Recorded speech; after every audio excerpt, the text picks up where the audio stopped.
Hi, welcome to Story Time with Gigi. Today we're going to be reading Walt Disney's Pinocchio and His Puppet Show Adventure. I love these. This is from a book club. You can see it's well loved.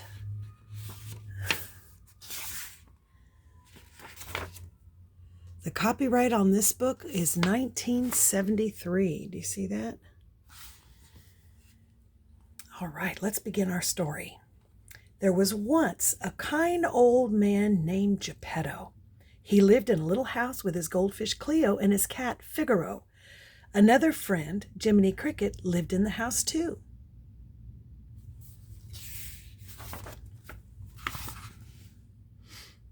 Geppetto could make wonderful things out of wood. One day he made a puppet that looked just like a boy. He called the puppet Pinocchio. "How I wish Pinocchio was a real boy," he said.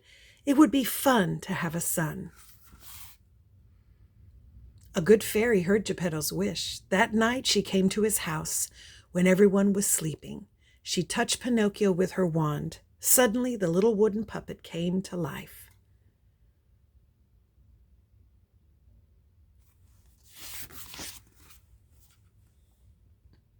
And what did Pinocchio do first? He tried to take Cleo out of the goldfish bowl. "No, no, Pinocchio," cried Jiminy Cricket. "Put that fish right back." The noise woke up Geppetto. He could not believe his eyes. There was his wooden puppet singing and dancing. The old man was so happy he hugged Pinocchio. "My son," he said, "my own little wooden son."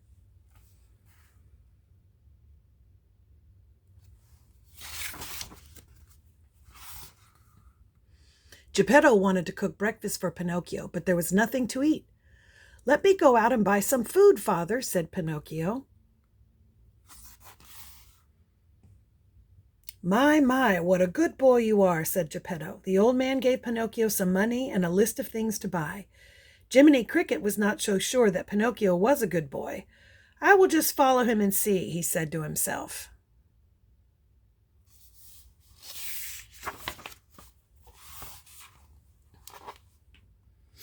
Pinocchio walked happily down the street. He smiled at everybody. Everybody smiled at him.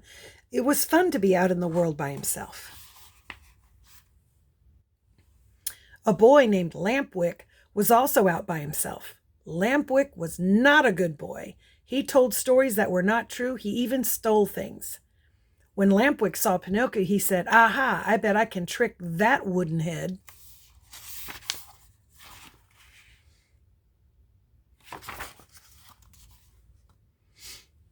"Hi, friend," said Lampwick. "What do you have there?" "Money," said Pinocchio. "I'm going to buy food." "Why not buy candy?" said Lampwick. "It tastes better." "No, no, Pinocchio, don't listen," called Jiminy Cricket. Pinocchio paid no attention. He followed Lampwick to the candy store. "Where did you get so much money?" asked the lady in the candy store. "My father gave it to me," said Pinocchio. "To buy candy?" asked the lady. "Yes, to buy candy." This was not true. Suddenly, Pinocchio's nose started to grow longer. He took his candy out of the store as fast as he could.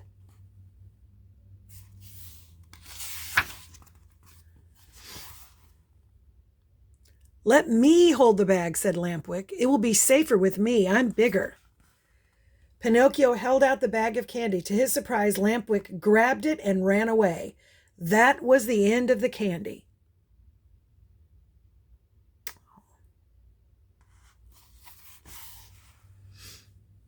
"What happened?" asked Jiminy. "Where is all your father's money?" "I lost it," said Pinocchio. Right away, his nose grew longer still.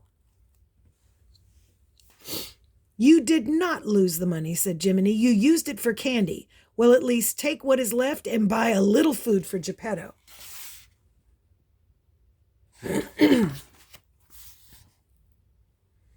As he walked toward home, Pinocchio held the bag of food in front of his face.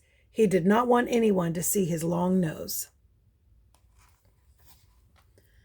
A sly fox and a thin, hungry cat were hiding by a bridge. "Look at that little wooden head," said the hungry cat. He has a sack of food. See them. There's Pinocchio.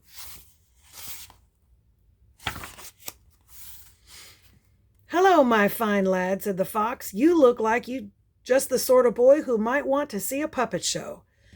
A puppet show, cried Pinocchio. Oh, yes, I certainly would. How can I get in?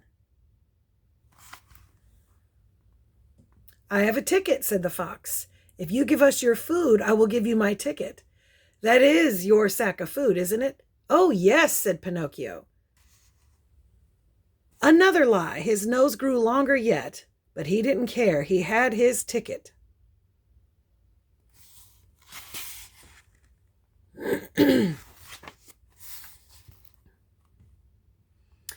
A line of people were waiting to get into the puppet show. They got mad at Pinocchio when he bumped them with his long nose. Better not tell any more lies, said Jiminy Cricket. You already have too much nose for a puppet your size.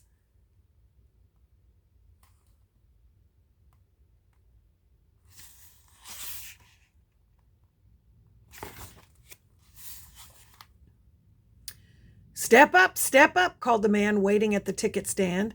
Pinocchio stepped up. He gave the man his ticket. This is no ticket, said the man. It's just a piece of paper. Go away, little boy, and take your long nose with you. Poor Pinocchio. He had no money, no food, no ticket. He sat down on a box and began to cry. Just then a man peeked out of the tent. The man was Stromboli, the puppet master.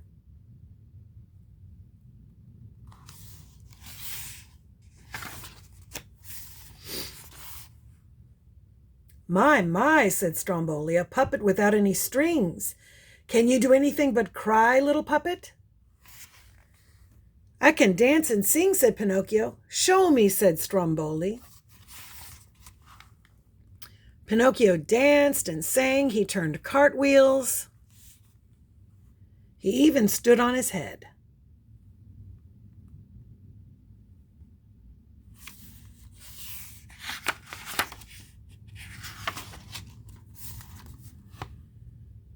Then Stromboli showed his puppets to Pinocchio. He pulled their strings and the puppets kicked their feet.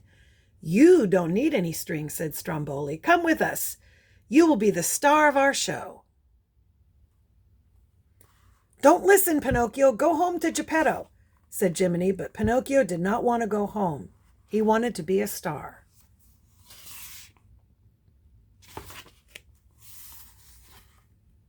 The show started and Pinocchio began to dance. Look, no strings, he called. Everybody cheered. But the other puppets had strings. Pinocchio's long nose got caught in the strings. He crashed to the floor. Everybody started to laugh.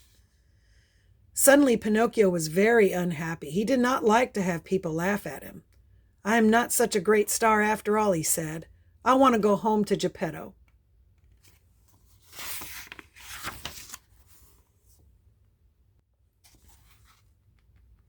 Oh, no, you're not going home, said Stromboli. You belong to me now. This birdcage will be your home, my little long-nosed friend. Help! Cried Pinocchio from inside the cage. Let me out! But the puppets could not help. They could not move unless someone pulled their strings. Jiminy could not help either. He was too small. But he could get help.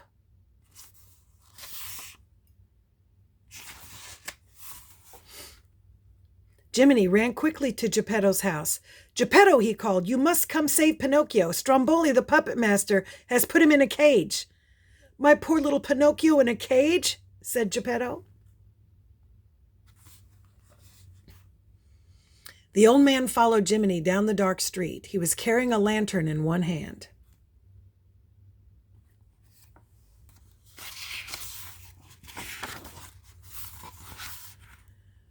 They found Pinocchio in his cage in Stromboli's tent. Don't worry, my son, said Geppetto. I will help you. He opened the cage and lifted Pinocchio out. Suddenly, Stromboli came running. Thief, he cried. This is my puppet.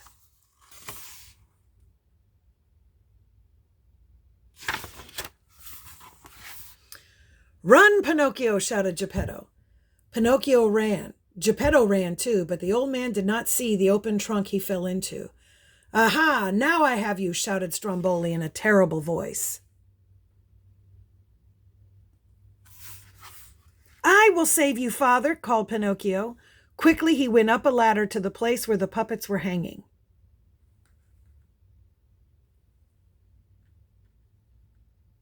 Gosh. Pinocchio dropped the puppets, strings and all, onto Stromboli. The puppet master could not move. Geppetto was safe.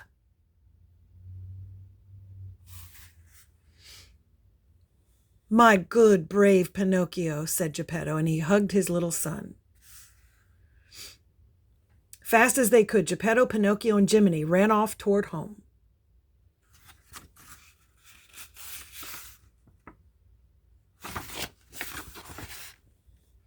As soon as they were safe at home, Geppetto took a good look at Pinocchio. "What has happened to your nose?" he cried. "Tell him the truth now," said Jiminy. This time Pinocchio did tell the truth. He told Geppetto about everything, just as it had happened. While he was talking, his nose got shorter and shorter. Finally, it was just the way Geppetto had made it. Never again, Pinocchio decided, would he tell another lie.